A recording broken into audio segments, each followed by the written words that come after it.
गणेश जी का तीसरा उपनयन संस्कार का था।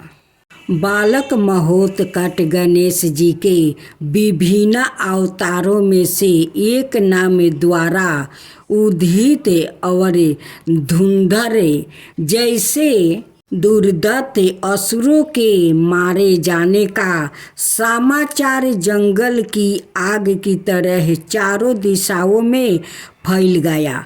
ऋषि मुनियों गंधर्व सहित अनेक देवता भी भेष बदल कर महोत्कट के दर्शन करने महर्षि कश्यप के आश्रम में पहुँचे।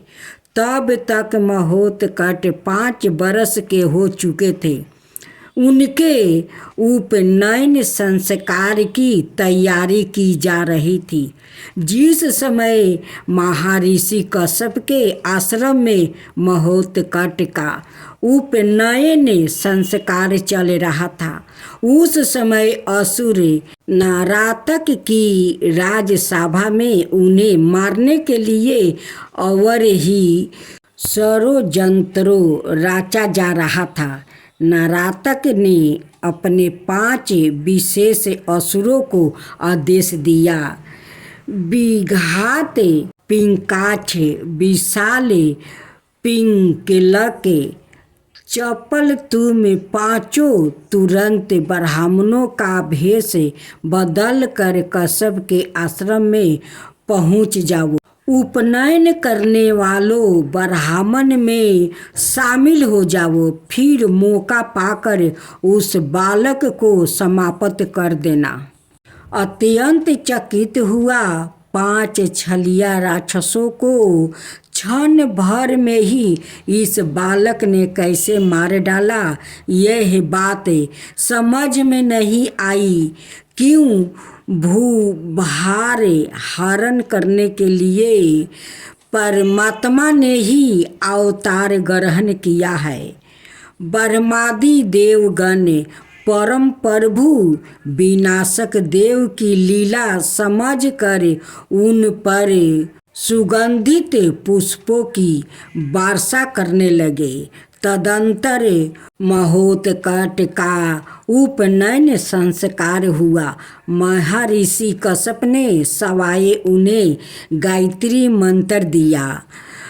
परम प्रिय पुत्र महोत्कट की प्राण रक्षा से प्रसन्न होकर महर्षि कश्यप ने पुण्य भक्ति पूर्वक ब्राह्मणों की पूजा की और उन्हें विविध प्रकार के वस्तु, स्वर्ण और गौ प्रदान की।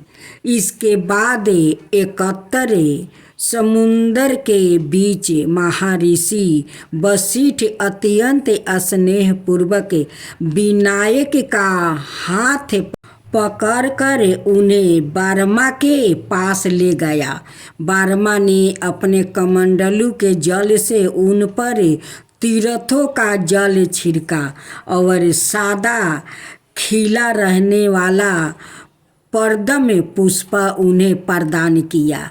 उस समय उन्होंने विनायक का नाम ब्रह्मणस्पति रखा।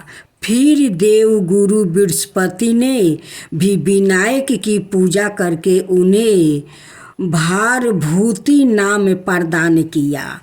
कुबेर ने विनायक की पूजा करके उनका नाम सुरानंद रखा और उन्हें अपने कंठ की रत्नमाला प्रदान की।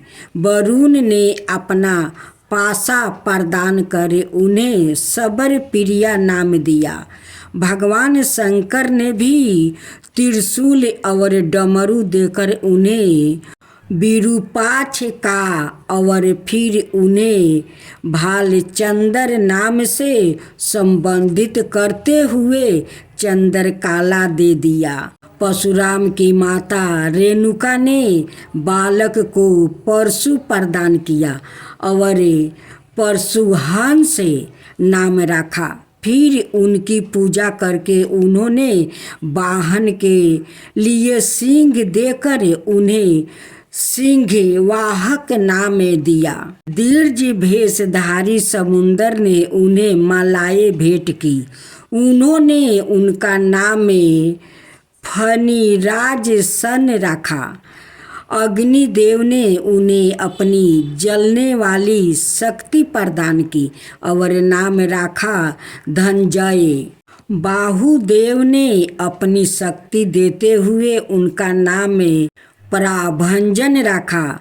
सब देवों ने अपनी अपनी सामर्थ्य के अनुसार बालक महोत्कट को विविध वस्तुओं भेंट की, किंतु देवराज इंद्र ना तो उनके अभिनंदन को उठाया और ना ही उन्हें कोई वस्तु भेंट में दी।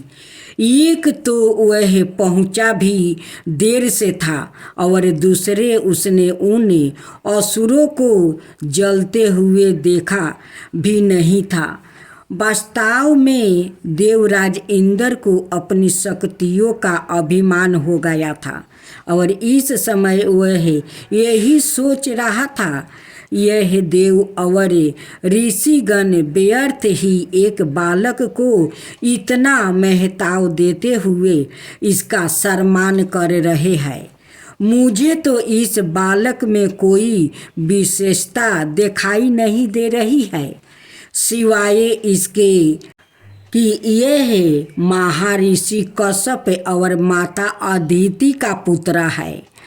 इस नाते से भी यह मेरा छोटा भाई है, फिर मैं इसको इतना महताव क्यों दूं?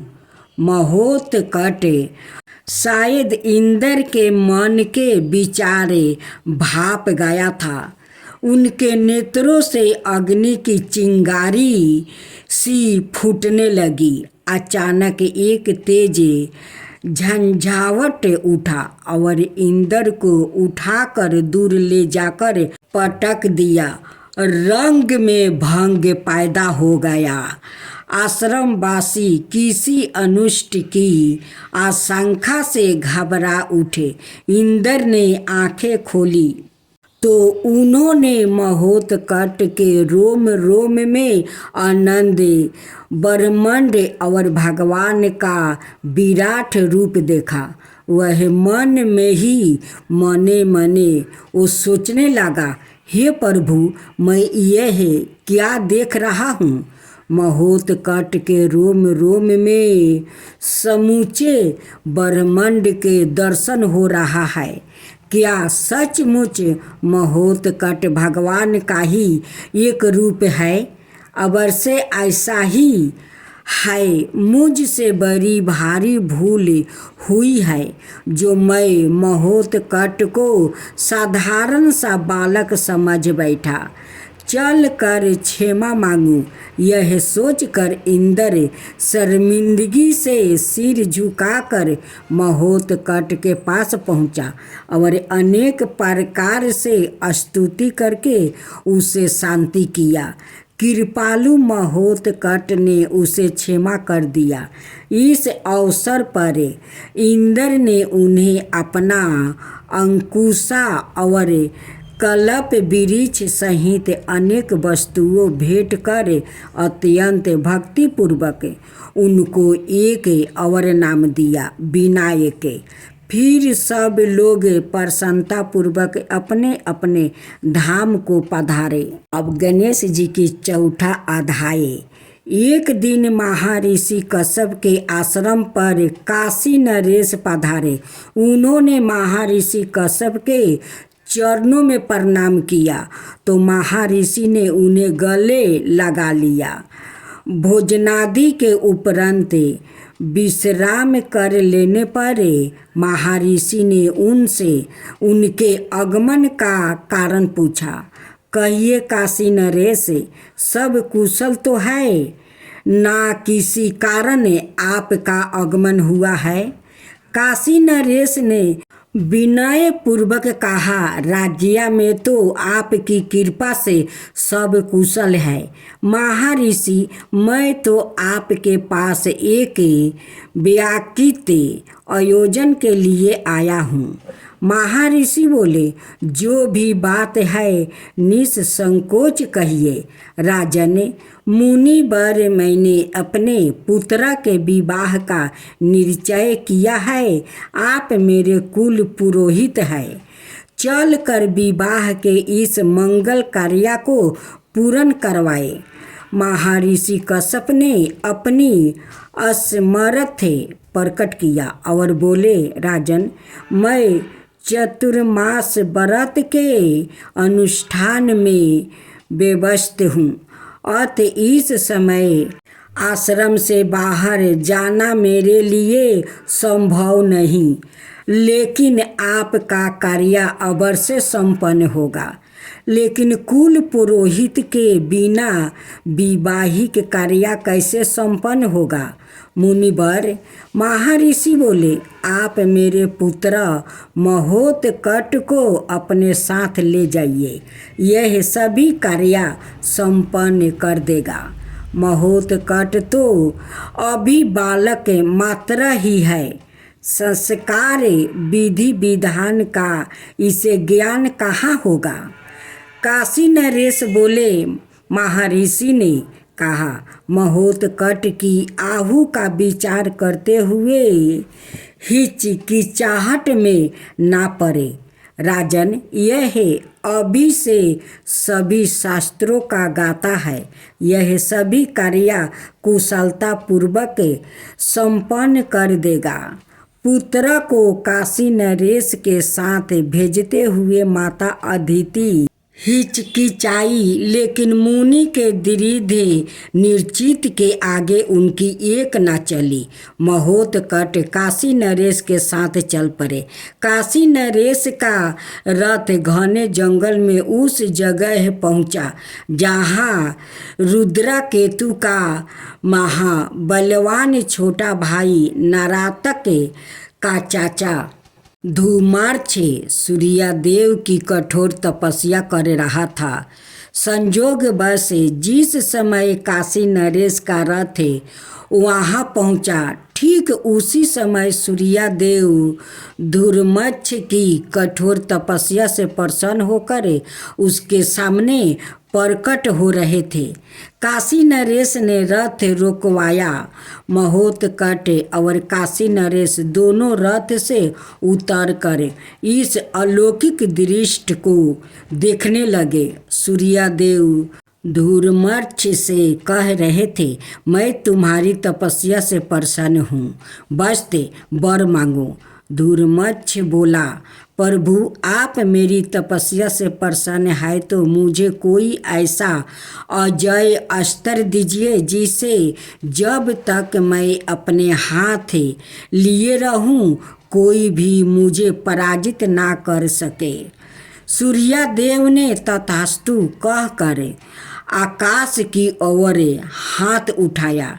देखते ही देखते सूर्य के समान चमकीला एक परशु आकाश से नीचे की ओर लपका, लेकिन इससे पहले कि वह परशु धूम्राक्ष तक पहुंचता, महोत्कट बाज की तरह आगे को लपके और उन्होंने परशु को हवा में ही थामा कर सीधे धूम्राक्ष की ओर उछाल दिया।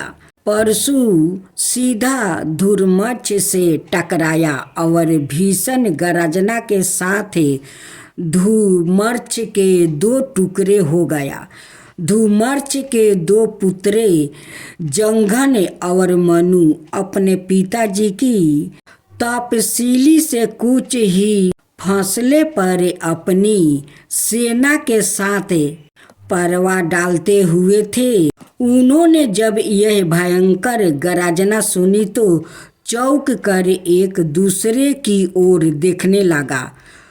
मनु बोला, भैया, यह कैसी गर्जना है? अवश्य ही कोई अनिष्ट हुआ है। यह तो उस दिशा से है जहाँ हमारे पिताजी तपस्या कर रहे हैं।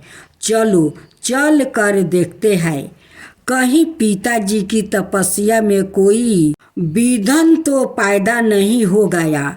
दोनों भाई अपने पिता की तपसील पर पहुँचे और वहाँ का दृश्य देख कर असबद्ध रह गया। फिर जयो की दोनों की नज़र अपने पिता के 2 टुकड़ों में कटे शरीर पर पड़ी। दोनों गुस्से से उछल उठे। उन्होंने क्रोध भरी दृष्टि से काशी नरेश को घूरते हुए कठोर सवार में पूछा, हमारे पिता की हत्या किसने की है? काशी नरेश तुरंत उस पापी का नाम बताओ। मेरी तलवार उसका खून पीने को बेचैन हो रहा है। काशी नरेश डर के मारे थर थर कांपने लगा। उन्होंने डरते डरते महोत्कट की ओर संकेत कर दिया। संकेत देखकर मनु क्रोध से बोला, नीच पापी, एक तपस्या करते हुए व्याकृत की हत्या करते हुए तुझे शर्म नहीं आई? ठहर, मैं तुझे अभी यमलोक पहुंचा देता हूँ। जंघन बोला, नहीं भैया, हमारे पिता की हत्या का काशी नरेश भी उतना ही दोषी है जितना यह बालक है, इसलिए दोनों को ही सिर काट दो। यह सुनकर काशी नरेश की घिंगी बंद हो गई। वह डरते हुए बोला, मैंने कुछ नहीं किया है, सब इसी महोत्कट का किया धारा है। मुझे छोड़ दो, दंड देना है तो इसी को दो। काशी नरेश की बात सुनकर महोत्कट क्रोधित सवार में बोले, काशी नरेश, आप तो बहुत ही कीर्तिहीन है। आश्रम में तो आप मुझे अपना संरक्षण देकर लाए थे। अपने मेरे पिताजी को यह वचन दिया था कि मैं महोत्कट की हर तरह से रक्षा करूंगा, और अब खतरा देखकर मुझे असुरों के हवाले कर देना चाहते हो। फिर क्या था, महोत्कट ने विकट रूप धारण कर लिया। देखते ही देखते अनेक मंत्र बुद्धि शास्त्र अनेक हाथों में आ गया और वह असुरों की सेना को गाजर मूली की तरह काटने लगा। कुछ ही देर में सारी असुर सेना समाप्त हो गई। महोत्कट ने 2 मंत्र चालित तीर जंघन और मनु की ओर छोड़ा, जो सीधे जाकर दोनों की छाती में ओ धंस गया। दोनों असुर वही जलकर राख हो गया। मैदान साफ होते ही महोत्कट गुस्से से काशी नरेश की ओर घूमे और बोले, काशी नरेश, अब मैं आपके साथ काशी नहीं जाऊंगा। आप नितांत कायर है। काशी नरेश ने दीन सवार में कहा, मुझसे गलती हो गई, देव मुझे क्षमा कर दो। काशी नरेश देर तक महोत्कट की स्तुति करते रहे। अंत में महोत्कट कुछ नरम हुआ। फिर बोले, याद रखिए राजन, एक शरणागत के साथ विश्वासघात करना सबसे नीच कर्म होता है। भविष्य में यदि आपने यह गलती दोहराई तो मैं हरगिज भी आपको क्षमा नहीं करूँगा। मैं अपने कृत्य पर बहुत ही शर्मिंदा हूँ। देव, मैं डर गया था। मैं यह भूल गया था कि सवाए ईश्वर के अवतार मेरे साथ है। मुझे क्षमा कर दीजिए। फिर दोनों सकुशल काशी जा पहुँचे। नगर नागरिकों ने उनके सम्मान में फूलों की वर्षा की।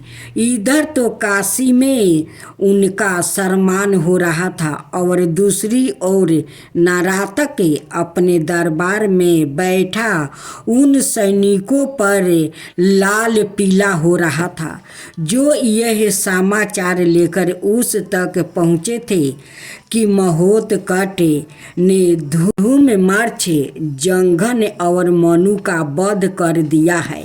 यह समाचार सुनकर नरातक गुस्से से लाल पीला होकर बोला, इतने प्रबल प्रतापी राजा के सैनिकों होते हुए भी तुम लोग मैदान छोड़कर ओ भाग आया, धिक्कार है तुम पर।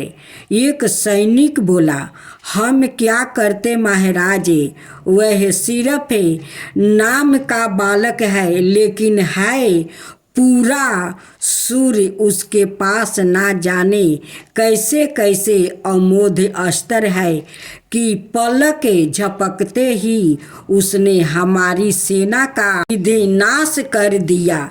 यह सुनकर नरातक बोला, तुम लोग झूठ बोलते हो। एक बालक जिसकी उम्र मात्र 7 या 8 बरस है, उसके पास ऐसा अस्त्र का होना असंभव है। तुम लोग अपनी जान बचाने के लिए झूठ कहानी गढ़ रहे हो। सैनिकों बोला, हम बिल्कुल सही कह रहे हैं महाराज, उस युद्ध में जितना असंभव है उसे तो धोखे से ही पराजित किया जा सकता है। बात कुछ नरातक की समझ में भी आ गई। उसने अपने चारों मायावी असुर बुलाया। उनके नाम में कर्मश, बिखंडे, दंतु के, पतंग के और विधुल थे। उन्हें उसे काशी पहुंचकर बालक को मारने का आदेश दिया। आदेश पाते ही चारों असुर अपनी मायावी शक्ति से काशी जा पहुँचे। काशी में महोत्कच की स्वागत सवारी अभी काशी नरेश के महल तक पहुँची भी नहीं थी कि पतंग और विधुल ने एक बहुत बड़ा संझावत पैदा कर दिया। सारे नगर को एक तेज अंधकार ने अपनी चपेट में ले लिया। इतना घना अंधकार छा गया कि हाथ को हाथ भी दिखाई देना बंद हो। धैर्यपूर्वक महोत्कच ने अपने दाएं हाथ से मंत्र पढ़ते हुए कुछ संकेत किया। एक तेज प्रकाश पुंज हाथ से निकला और सीधा उस दिशा में कूद गया जिधर दोनों असुर आकाश में टिके असुरी माया फैला रहे थे। अचानक प्रकाश पुंज 2 भागों में बटा, एक पतंग की ओर और दूसरे विधुल की ओर लपका और देखते ही देखते दोनों असुर मशाल की तरह जलने लगा।